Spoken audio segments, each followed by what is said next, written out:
2nd of 2000.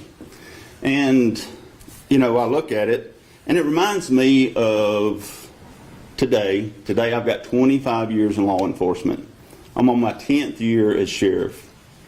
And I just met with the staff, and we talked about where we start to where we are today and to where we go in the future.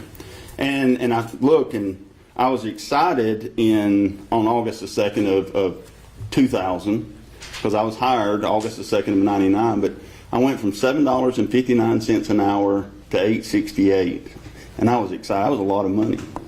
But I think about the last 10 years of what we've accomplished in the office of sheriff. We took office in 2015, and we took office with the main priority of returning the office of sheriff back to the people, and that's really what we've done the last 10 years. Today I've got 25 years in law enforcement. At the end of my term, I'll have 27 and a half, almost 28 years in law enforcement. I'll have 12 years as an elected official as a sheriff. And I think about all the things that we've implemented the last 10 years. I think about our community events. We do more community meetings than any other sheriff's office in the state.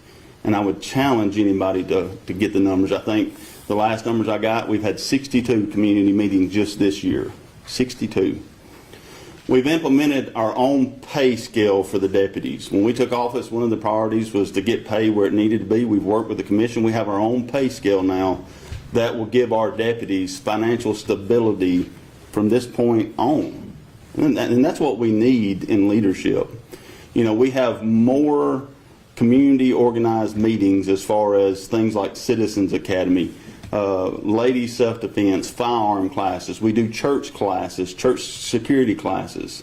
We're going everywhere, we're speaking, and that's what you have to do in law enforcement to be successful. And I would encourage any law enforcement officer, anybody in law enforcement, to do those things, because that is the future of who we are. You know, one of the things, and I've told this to people for years, is one of the strongest things that you can have in any community, whether it's Cullman or across the nation, is law enforcement and the community standing shoulder to shoulder. And if you do that, you will be successful. I promise you. But you got to take care of each other. But one of the things that disturbs me, and as I've looked into politics across the nation, is you always hear people in politics talk about term limits, and I'm running on term limits, I do this. But at the end of the day, you see elected officials that say, I believe in term limits, but they've been in Washington, D.C. for 30 years, or in county or local government for years and years and years. You know, and the question becomes is, where is the self-accountability? Where is it that you make a decision to do something that's different? You know, one of the things, if you look at political races, if you're part of the establishment, people don't like you to break part of the establishment. I mean, look at the political races today. Look at what we see across the nation with divide and hate and the establishments. And I really believe it takes leaders to do more of self-accountability, self-term limits, because, again, it's easy to say something. It's easy to get up and say, I believe in term limits, but you've been somewhere 30 years. I mean, that's easy. What is hard is to say, you know what, I want to do my job, and then, you know what, I'm going to go do something else. And that's what I met with the staff today. At the end of this term, I've got 2.5 years left at the end of this term. I have almost 28 years in law enforcement, 12 years as your sheriff, 3 terms. I've been blessed to run the last 2 unopposed, but I want to retire. And I made that choice, nobody else. If you look at politics across the nation, don't you think we need leaders to make their own choice, to do what is not easy? Because it would be easy for me to say, you know what, I want to run another term. It would be easy for me to say, I believe in term limits, I believe in doing what's right, but I want to run again. That wouldn't be fair to the people.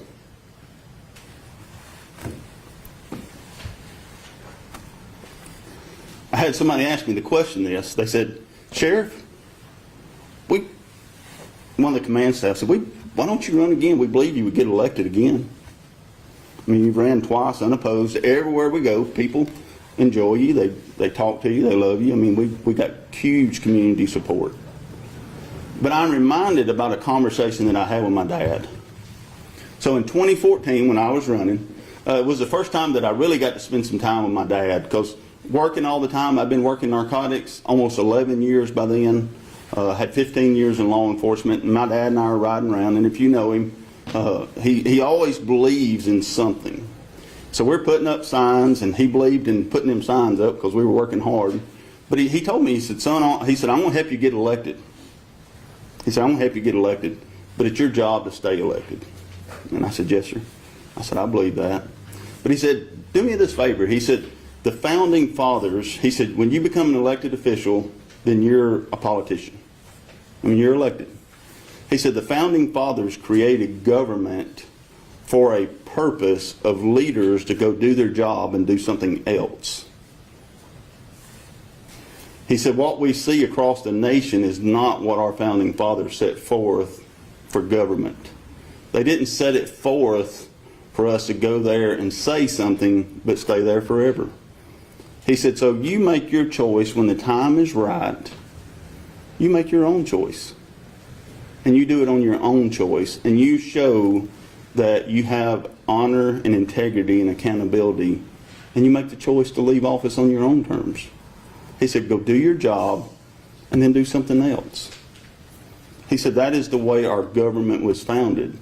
And over the last year, I've really struggled with that because, again, today I've got 25 years in law enforcement. I'm on my 10th year as your sheriff. I've got 2 years and 5 months left as your sheriff. So I really had to make a decision. But once I made that decision, Monday I told the chief, I said, I've made a decision. I want you to send it out to the people, to the deputies. And I want to meet with them. And then the next decision, I wanted to tell the people that I represent. Because for me, I've never been a liar. I could not go the next year telling people I don't know what I'm going to do when I know in my heart what I'm going to do, and I'm going to retire at the end of this term. So I've still got 2.5 years left, and I'll retire. And that's the choice that I made, but it is important to me to tell the people. And one of the reasons I wanted to do that is so the people have an opportunity. It would not be fair to our citizens that I love for them to not know what's going on the next year, and then all of a sudden something happens and there's a tense campaign with somebody. Well, at least they know ahead of time. They have time to research. I'm sure there will be candidates that will run for the office of sheriff. And that way they can make their own choice of who their next sheriff is. I mean, I believe in the community so much. I love them so much. I want them to have that. And I want them to know my intentions. You know, because again, I'm not a liar and I've never lied to people. So when I go to a community center or somebody asks me from this point on, I can say, no, in January of 27, I'll retire from the sheriff's office. I will have spent 3 terms as your sheriff. And really for me, that's self-accountability, term limits. Problem is in leadership today, they don't do that. They talk about it, but we don't do that. And you see that across the nation. Look at what we're facing today. You know, but I want to lead the people with this. I'm going to be your sheriff for the next 2.5 years. I will work every day as hard as I can, just like the day that I started. That's not going to stop. The deputies are not going to stop doing what we do. We're going to continue to be successful. But the difference is they'll know my intentions, and they'll know that we're here to take care of them. You know, I've had the question before, well, what are you going to do afterwards? I really don't know. I've been in law, at the end of this term, I've been in law enforcement 27.5 years. It's the only thing that I know. I mean, my entire adult career has been here. I turned 21 on July the 18th. I went to work at the sheriff's office on August the 2nd. So it's all I've known. But what I can tell you is I don't know what the future holds.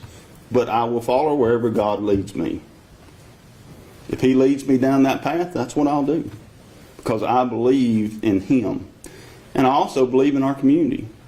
I had somebody ask me one time, they said, Sheriff, if you don't run, I'll be nervous. And I said, well, I ain't going to stay here forever. I'm not getting any younger. I said, but what you can count on is this, that no matter what, whether I'm the sheriff or I'm something else, if something happens, if something bad happens, I will always be there standing with you shoulder to shoulder. And what I can guarantee is this, I will not give those that would do harm to our community in any fashion 1 inch. I will never give them 1 inch, because that's my love for this community. So thank y'all. I appreciate y'all being here. God bless you and have a blessed day. So thank y'all.